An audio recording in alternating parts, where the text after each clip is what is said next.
स्वागत करता हूं आप सबों का डिजिटल सर में। आज हम आपको वो रहस्य, उस रहस्य से पर्दा उठाकर दिखाएंगे कि जिसे बचपन से आपको नहीं बताया गया।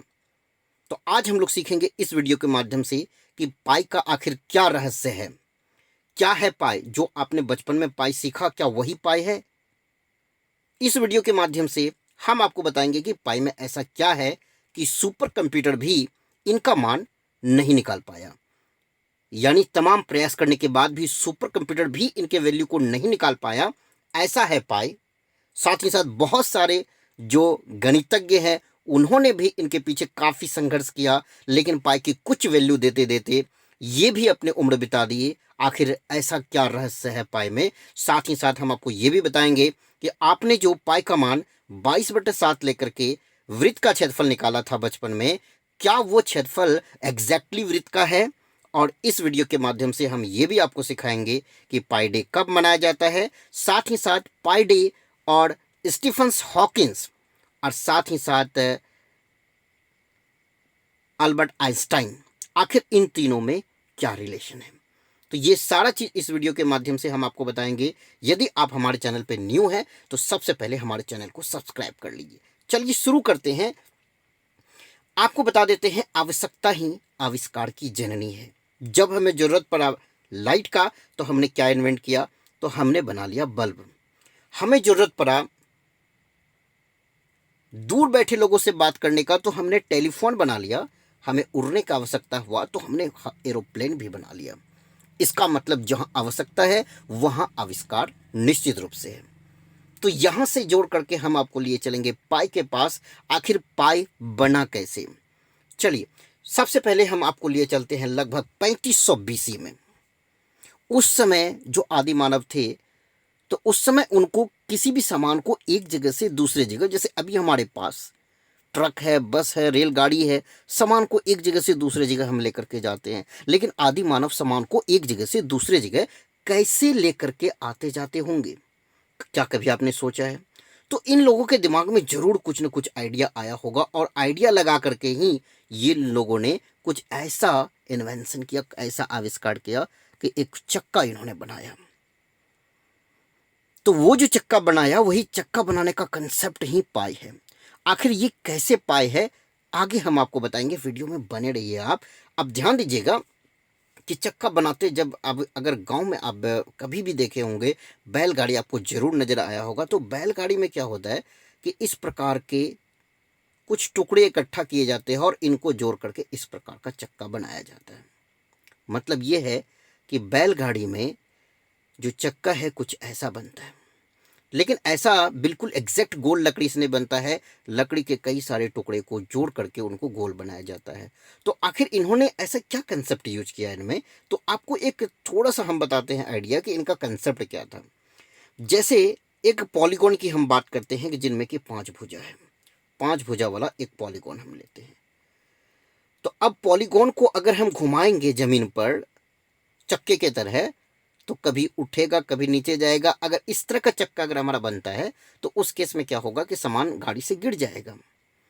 लेकिन अब हमने क्या किया कि ये 5 भुजा था और भी भुजा बढ़ाना शुरू कर दिया।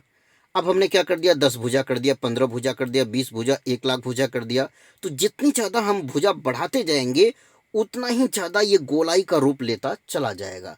लेकिन एक समय भुजा बढ़ाते बढ़ाते एक समय ऐसा आ जाएगा जब ये पूर्णतः गोल हो जाएगा।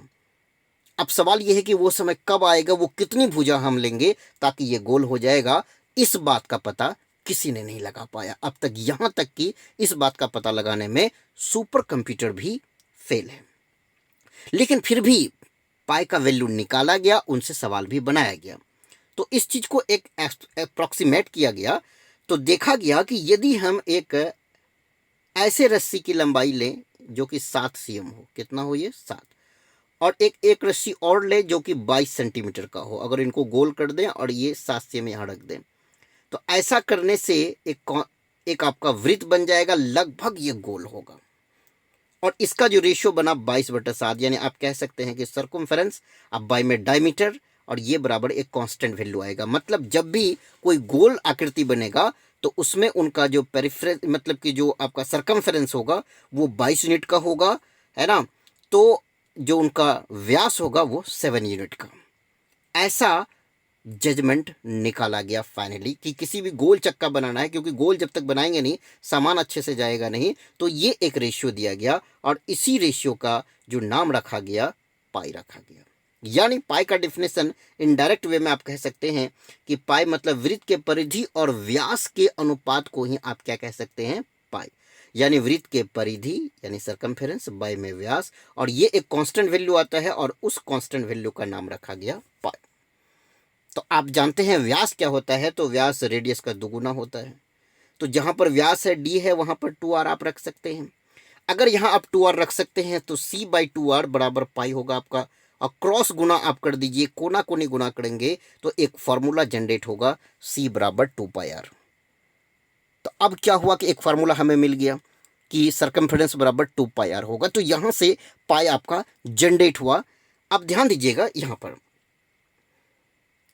अब सवाल यह है कि 22/7 हमारे पास है और इसका नाम हमने क्या रख दिया, पाई। तो दिमाग में एक बात जरूर आपका आया होगा कि इस 22/7 का नाम हमने पाई ही क्यों रखा। इस 22/7 का नाम हमने पाई ही क्यों रखा, या फिर जिसने भी रखा होगा उन्होंने पाई ही क्यों लिया। तो इनके पीछे भी एक कुछ न कुछ लॉजिक है। इसके लिए आपको चलना पड़ेगा अंग्रेजी अल्फ़ाबेट में। जब आप ABCD लिखिएगा तो उसमें जो 16वां अक्षर है वो आपका पी आता है। अंग्रेजी अल्फ़ाबेट में 16वां अक्षर पी आता है।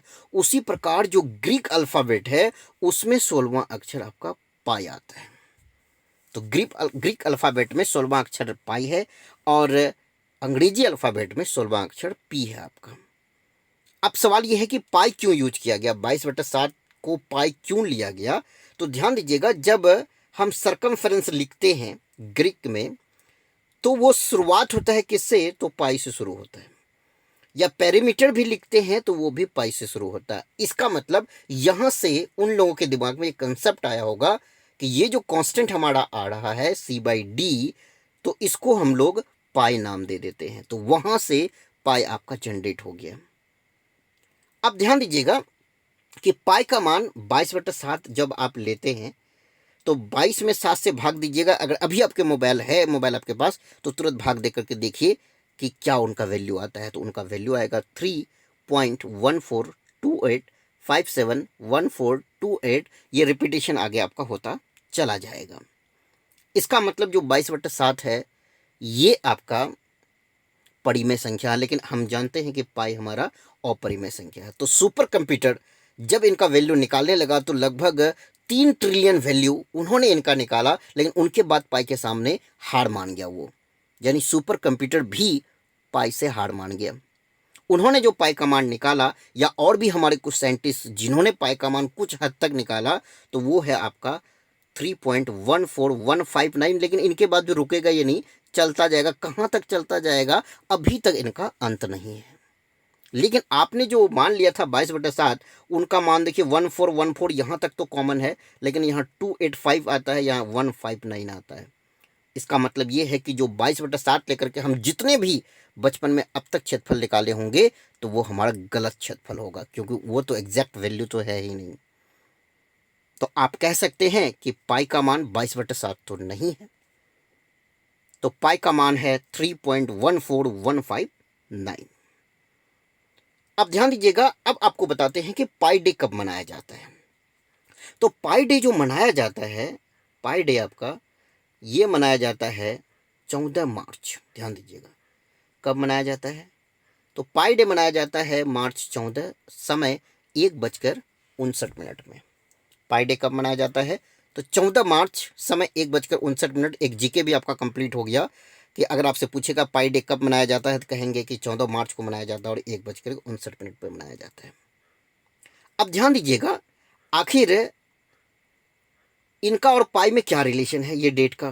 तो आप सबसे पहले आ जाइए पाई के वैल्यू में। पाई के वैल्यू में आप देखते हैं तो शुरुआत में 3 है, तीसरा महीना यानी आप मार्च कह सकते हैं। उसके बाद 14 तारीख है, तो यहाँ पर भी देखिए 14 ही है आपका।